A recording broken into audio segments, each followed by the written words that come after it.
احمد شوبير اسمها الاعلام الرياضي ما بين المهنيه والتعصب. متحمسه جدا بس لحد دلوقتي بقالنا كتير لحد دلوقتي ما جايش، بيقولوا خلال تقريبا 45 دقيقه هيجي، برغم ان هو كان المفروض يجي الساعه 11 والساعه دلوقتي 12 يعني هو لسه يجي الساعه 1.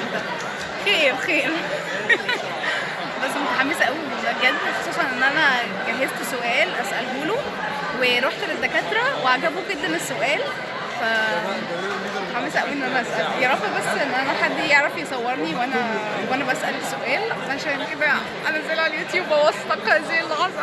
او ماي جاد ام فيري اكسايتد كمان. واو خيشيك مين انا؟ هو الشي. وكمان انا مش راضيه عن لون الروج في الكاميرا، في الحقيقه لونه احلى بكتير جدا، لونه كده يعني نبيتي نسيت اللون. عموما لونه نبيتي كده بجد حلو قوي وراقي كده وعميق، في الكاميرا جايه على اورنج، ف I don't like it. بس anyway مش مشكله.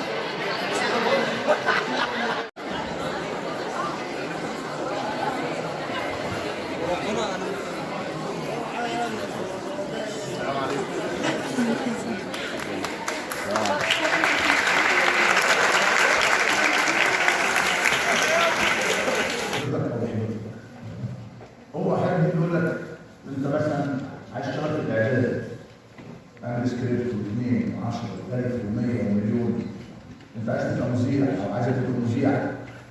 انا هقول لكم حاجه مهمه جدا، انا ما في حد اشتغل معايا بالواسطه خالص، لان انا نفسي ما اشتغلتش بالواسطه، انا اشتغلت بدراعي وما بحبش موضوع الواسطه. ممكن حد يقول لي ممكن تشوف فلان، اقول عنها الاثنين، فلان ده يطلع كويس ابقى طاير بالفرحه دي، او فلان ده ما ينفعش اقول له ما تنفعش. لكن معظم الناس اللي جبتهم من خلال المواقع ومن خلال الصفحات ومن خلال التجارب الشخصيه، وما شاء الله دايما يقول لك انه اصل ده كان تلميذ شوبير، اصل ده كان زميل شوبير. مش حاجه اسمها كده، اصل ده كان يستحق يبقى موجود في المكان دي. فهو اشتغل وتعب. انا ما كنت الا نافذه ان اساعد، كنت نافذه ان افتح باب، لكنه لما حد يقول لي انت استاذ يقول عشان انت تستاهل. انا النجاح بقول ان انت تستاهل. انتوا محظوظين، انا ما درستش اعلام، انا درست الاعلام في الشارع من التجربه، ودي دراسه مهمه جدا. انتوا اسعد مني حظا، انتوا بتدرسوه اكاديمي على يد اساتذه الافاضل الكبار المحترمين، بتدرسوه من التجارب اللي موجوده الكتيره اللي زي وهي عقل ولا ولا حبيبي شاي افضل بس كده بس هيجيبوا سكر بس خلي بالك. فاللي عايز اقوله ان انتوا اسعد حظا، ان انتوا اسعد حاله، انه من فضلكم لو سمحتوا بجد بجد انا مش عايز اخرج من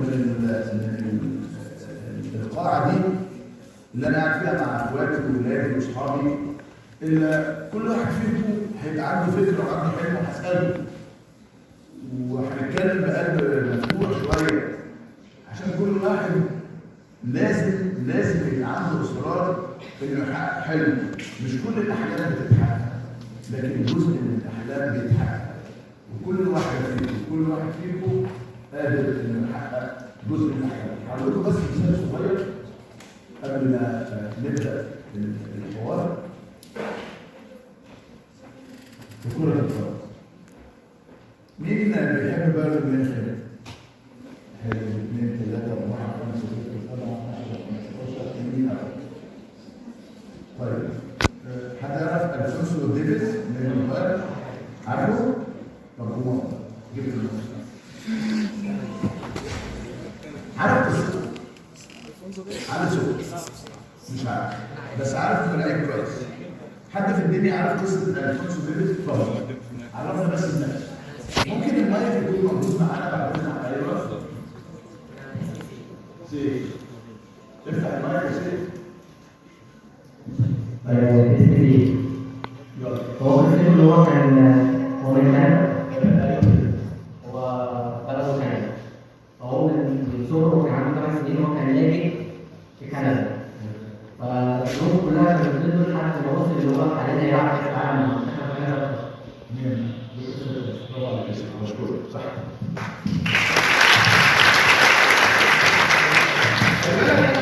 احكي لك قصتي يعني قعدت اصعب عليك شويه.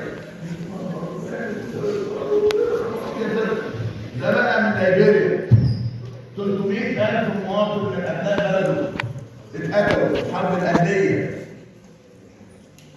مروا من ليبيريا لغانا، من غانا وعنده 6-7 سنين ولا 5-6 سنين ولا 7-8 سنين راحوا طالعين على كندا. عيل صغير ملوش في حاجه، كل امنيته وامنيه اهله في الحياه ان يعيشوا في مكان قد كده، ان هم ياكلوا ويشربوا ويناموا محدش يقرب منهم. صح ولا غلطان؟ ده قتل وذبح وضمان وحرب اهليه وقصه بقى. اذا الفونسو ديفيز ده ياخد الجنسيه الكنديه، اذا الفونسو ديفيز ده بقى واحد من اهم اللاعبين في العالم، اذا الفونسو ديفيز ده بيروح سنه صغير الى نادي ثم بايرن ميونخ ثم يصبح واحد من النجوم، وكندا اللي لم تظهر في كاس العالم الا مره واحده ياخدها الفونسو ديفيز الى نهايه كاس العالم ويكتب هو حاج الاكل حلمك سد احلامك. ده اللي انا عايز اقوله. مفيش اصعب من كده. في ناس من اهله ماتوا، في ناس من بلده ماتوا، في ناس من شعبه ماتوا. انتوا عارفين يعني ايه يطلع من ليبيريا غانا لكندا ما تعرفش وصل ازاي. لكن هو سبب. وقصص كتير جدا، حكايات كتيره جدا جدا. من فضلكم كل واحد لازم يكون عنده فكره. كل واحد لازم يكون عنده حلم. الاحلام مش كلها هتتحقق، لكن جزء منها هيتحقق. صدقوني انا هعتبرها تجربه شخصيه فخور جدا بيها.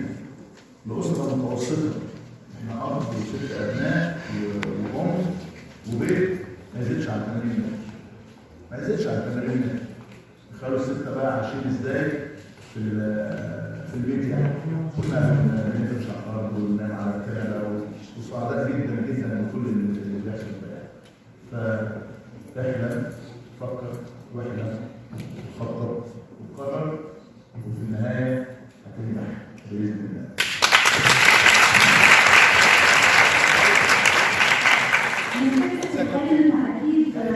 الكليب اللي جاي هيكون اجابته على سؤالي، لكن انا للاسف صاحبتي لما قلت لها تصورني معرفش ما صورتنيش لسبب ما، الله اعلم ايه هو. لكن anyway عشان اقول لكم السؤال الاول علشان تبقوا فاهمين هو بيتكلم عن ايه اصلا. السؤال كان: هل القنوات او الجرائد المتخصصة في نادي معين زي جريدة اخبار الزمالك او قناة الاهلي دور في زيادة التعصب الكروي؟ هو قال ان هي اكيد منحازة، وانها اكيد بتكون لانها نوادي فئوية فبتكون او سوري قنوات او جرائد فئوية فبتكون تبع نادي معين زي نادي الاهلي او نادي الزمالك او كده، فهي اكيد بتكون منحازة ليهم. لكن هو مجاوبنيش هل ان كان ليها دور في التعصب الكروي ولا لا. اكيد هي ليها دور، لان اصلا يا جماعه القنوات والجرائد اللي زي كده بتكون اصلا نابعه من التعصب الكروي او التعصب الفكري يعني للنادي ده، اللي هو بيكون نابع يعني اصل التعصب هو الانحياز التأكيدي، ان انا منحازه لفكري، منحازه للنادي اللي بشجعه، منحازه مثلا لبلدي، منحازه للحاجات اللي انا بنتمي ليها وتربيت عليها انها صح، واكيد هي صح. وفكره انها صح ده فكره غير قابله للشك اصلا. حتى في جمله كده لاحد الفقهاء بتقول: رايي صواب يحتمل الخطا، ورأي غيري خطأ يحتمل الصواب. يعني انا صح في نسبة كده من الخطأ ممكن تكون موجودة، بس في الاساس ان انا صح. وده طبعا جملة انحياز تأكيدي الرأي، ان انا رأيي في ايا كان الموضوع هو صح، ممكن يكون خطأ الله اعلم، لكن هو في الاساس هو صح. لكن رأي غيري في الاساس هو غلط، ممكن يكون صح الله اعلم. واصلا يا جماعه الاعلام الرياضي ده والاعلام بشكل عام، بس الاعلام الرياضي ده بيكون لا يمكن يكون حيادي ابدا. انا اسفه، انا عايزه انام ومرهقه جدا وانا بره لحد دلوقتي، فانا هخرف كتير عادي يعني، بس اهو بنتناقش. anyway الاعلام الرياضي ده صعب قوي قوي ان انت تطالب من الاعلام الرياضي يكون حيادي بشكل تام، هو مش هيكون. اصلا طبيعتنا احنا كبشر مش حياديين ولا موضوعيين، مهما حاولنا ان احنا نقنع نفسنا بوهم ان احنا لازم نكون حياديين بقدر الامكان وموضوعيين وكده، اطلاقا. هتلاقي المدرس حتى وهو بيشرح حاجه هتلاقي لازم يدخل اراءه الشخصيه وافكاره ومش عارفه ايه، لان الاراء بتاعتنا دي بتبقى مش مبنيه كده على حاجه مقال قراته ولا بوست قراته على الفيسبوك بالصدفه، لا. عادة الأفكار والحاجات اللي أنا بنتمي ليها دي بتبقى حاجات مرتبطة عندي بذكريات معينة من الطفولة أو تروماز أو عواطف معينة أو كده. يعني مثلا حد بيشجع نادي معين، فالنادي ده عادة بيبقى مرتبط عنده بذكريات عاطفية مع مثلا مع الأب أو ذكريات مع العيلة أو لحظات سعيدة. فصعب قوي إنك أنت تقول له يلا حبيبي طب وأنت إعلامي بقى انسى بقى كل اللحظات دي وابقى حيادي. لا، صعب. حتى لو حاولنا، الفكرة المهنية في ان هو يحاول يسيطر على الانحياز بتاعه بشكل يعني بأكبر طريقة ممكنة، يعني يحاول يبذل قصارى جهده، تمام. لكن برضه ما نتوقعش منه ان هو يوصل للكمال في موضوع الموضوعية او الحيادية، لان البشر بطبيعتهم بيحبوا ان هم ينتموا لمجموعات، ما بيحبوش يكونوا لوحدهم، وبيحبوا يظهروا ان هم بينتموا للمجموعه دي عشان يحسوا كده بالانتماء وكده. انت بتحب لما بتلاقي حد بيبقى بنفس فكرك وانت رايح كورس مثلا، وانت بتحب مثلا تشرب مانجا، فلو في حد في الكورس ده بيقول والله انا كمان بحب اشرب مانجا، انت بتحس كده بعواطف. العواطف دي عشان احنا اصلا يعني احنا مبرمجين على كده، ان احنا نكون بننتمي لحاجه معينه، نكون بننتمي لفكره اكبر مننا وكيان اكبر مننا. فالنوادي الرياضيه يعني بتحقق الفكره دي. ايوه اي نعم، بالرغم ان الاعلام ده رسالته حياديه والمفروض يكون محايد وموضوعي باكبر شكل، بس برضو صعب تحقيق ذلك، لان هيبقى فيه افكار وهتتخلل وعادي، ده طبيعي يعني، ده طبيعي. الاعلام مهما كان نظام حلو وسامي وكل حاجه، فهو برضو بيتم ادارته من قبل بشر مش ربنا، فطبيعي ان احنا ما نكونش كاملين، وطبيعي ان احنا نكون منحازين بشكل من الاشكال في اي وقت. ما ينفعش انت كاودينس يعني دايما كده تتوقع من الاعلامي ان هو يكون منحاز ان هو يكون محايد. لان يعني ايه حياديه؟ يعني احنا برضو لو فكرنا حياديه دي عادة يعني لما الشخص بيقول انا عايز الشخص ده اللي قدامي يكون محايد، انا اقصد ان هو يكون منحاز لفكري انا ويتخلى عن انحيازه لفكره هو. يعني ده عادة اللي انا بشوفه بيحصل. فدايما مثلا في موضوع الاهلي والزمالك ده ممكن مثلا شخص زملكاوي، انا مش منحازه كاي حد والله يا جماعه، انا بجد لا اهلاويه ولا زملكاويه، يعني مش بهتم قوي بالكوره يعني. بس بتلاقي مثلا شخص زملكاوي يقول لك ايه ده متعصب قوي للاهلي، بالرغم ان هو ممكن يكون هو كمان متعصب للزمالك، بس هو بالنسبه له فيقول ايه فين الحياديه، فين الموضوعيه، فين المهلبيه؟ لا، انت مش عايزه يكون حيادي، انت عايزه بس ينحاز تجاه الحاجه اللي انت منحاز ليها عشان تحس بالانتماء كده. فذاتس بوينت.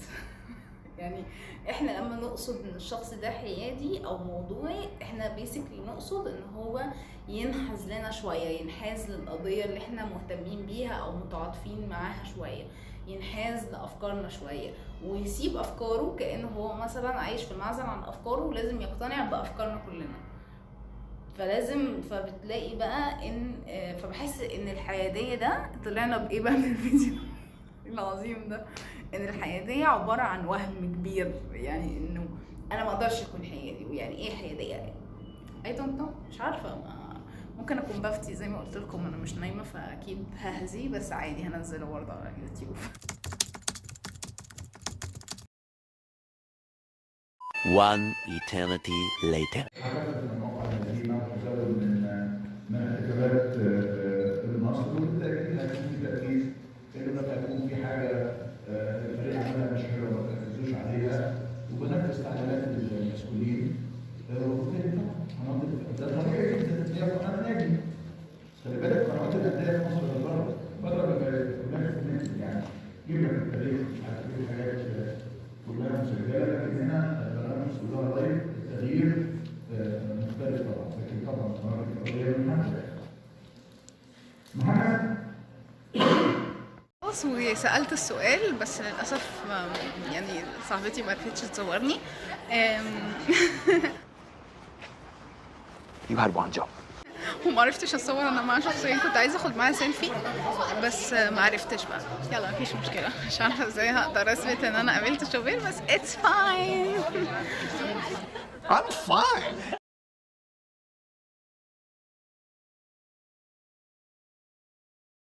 فيكون نظرة من له